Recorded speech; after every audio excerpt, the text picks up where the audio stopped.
Hello, friends. This is Dave Hurwitz, executive editor at ClassicsToday.com, here with the most important recording projects ever. Yes.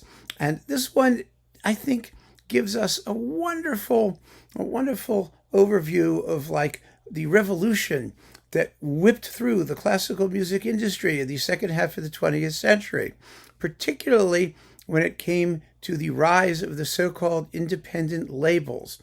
We were talking about unknown artists, unknown label, major composer, unknown repertoire.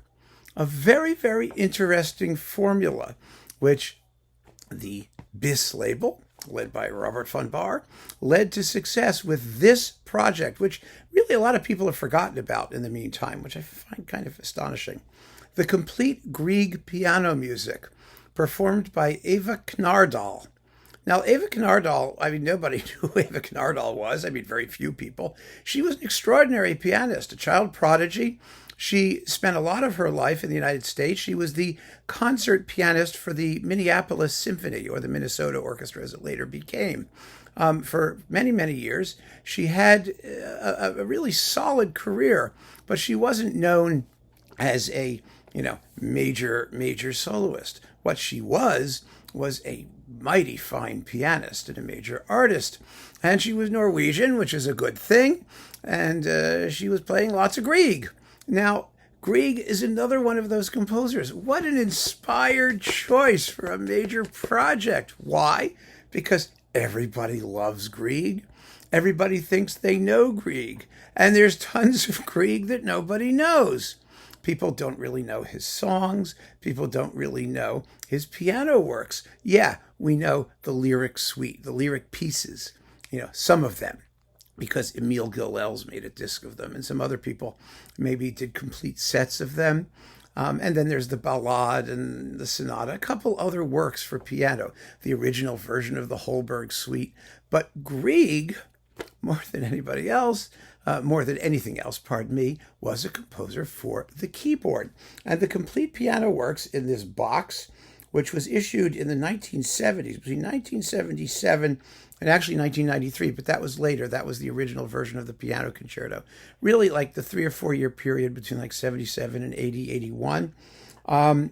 Takes, 13 hours and 7 minutes, and it contains, it contains a whole heck of a lot of CDs. Let me see how many there are exactly. I was just looking at this, and it said so somewhere.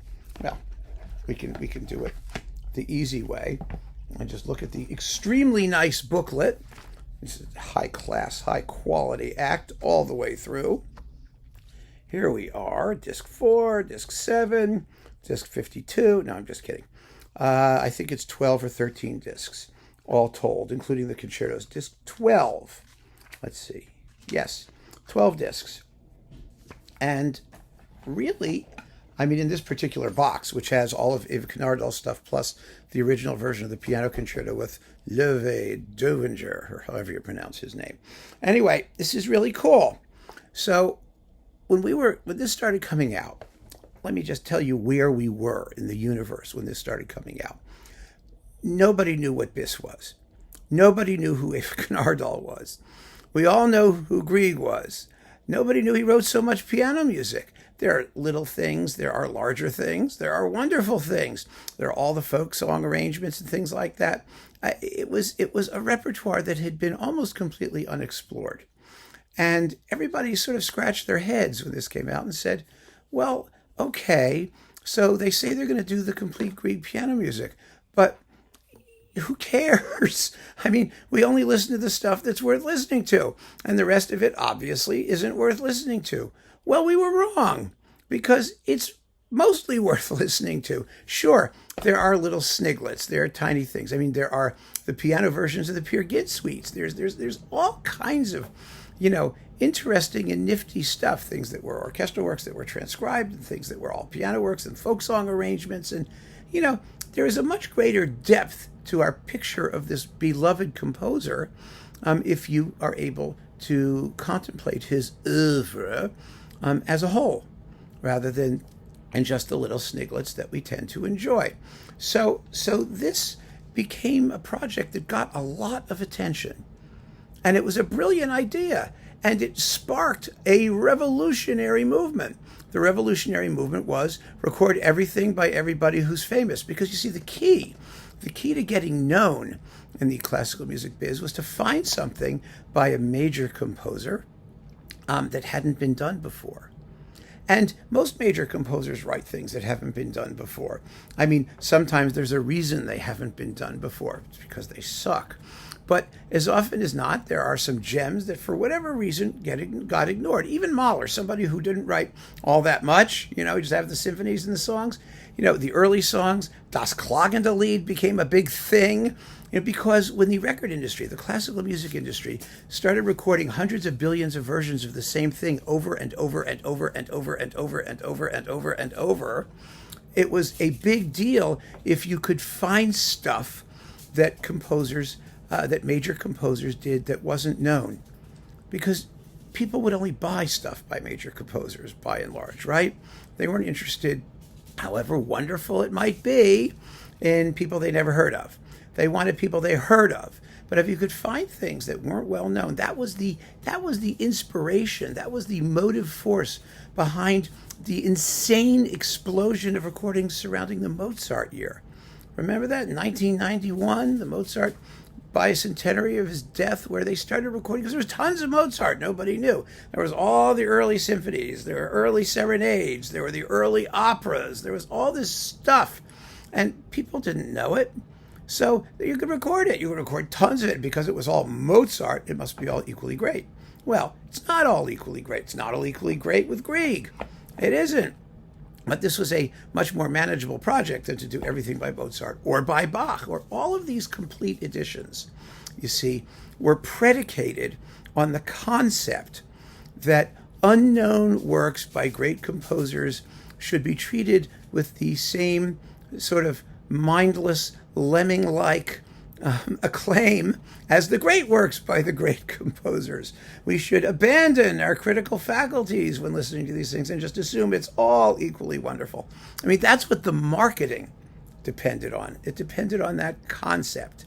And quite frankly, the first person to do that, I mean, for good or ill, was BIS. And with this project, I think really it was an astonishing achievement.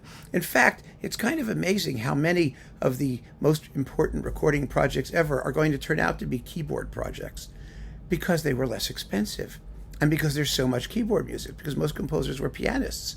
I can't think of a single most important recording project ever that involves a violinist, a solo violinist. I mean, the repertoire just doesn't exist, or it does exist and nobody cares about it.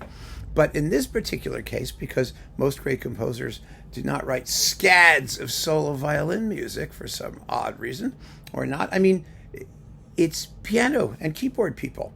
We've already talked about the complete Scarlatti sonatas.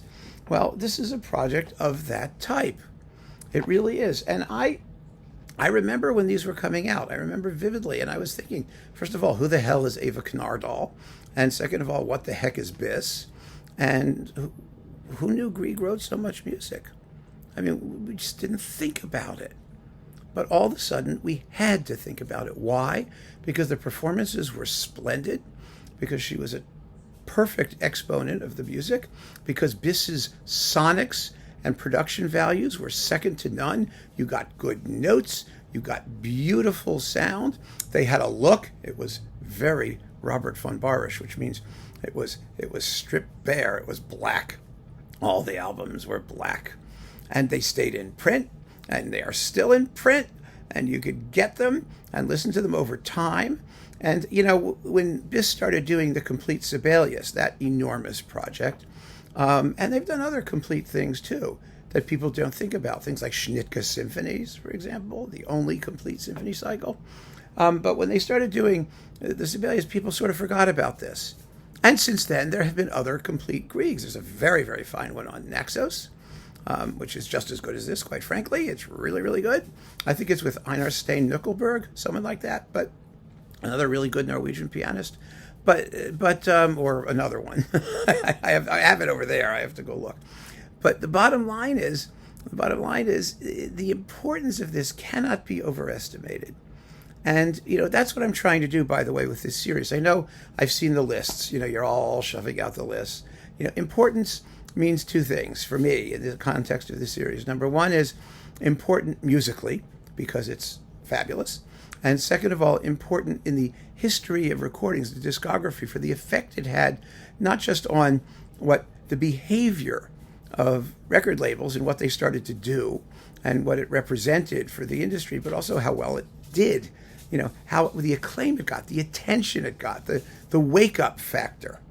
So there are millions of really, really wonderful performances and versions and projects, but they don't have all of those qualities, I think, all combined. And this one did. It put BIS on the map. It found a niche that major labels could do that the major labels that labels could do, the independent labels could do, that the major labels were not going to do.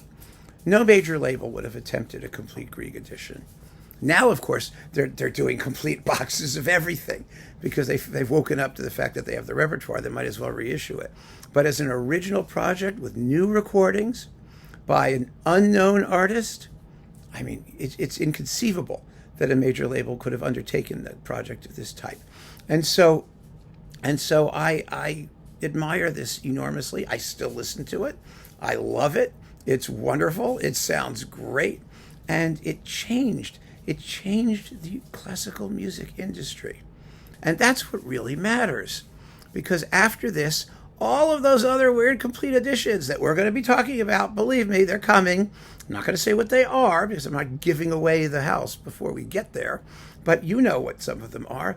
Remarkable things done by independent labels that otherwise would have gotten no attention. But they did. All of us music lovers, the industry, the press, we sat up, we took notice. They sold a lot, all things considered, considering what a lot of this stuff was. And I just think it's fabulous. So remember this, look at it, and listen to it. Above all, listen to it. It's great stuff. So keep on listening, friends. Thanks so much for joining me. Take care.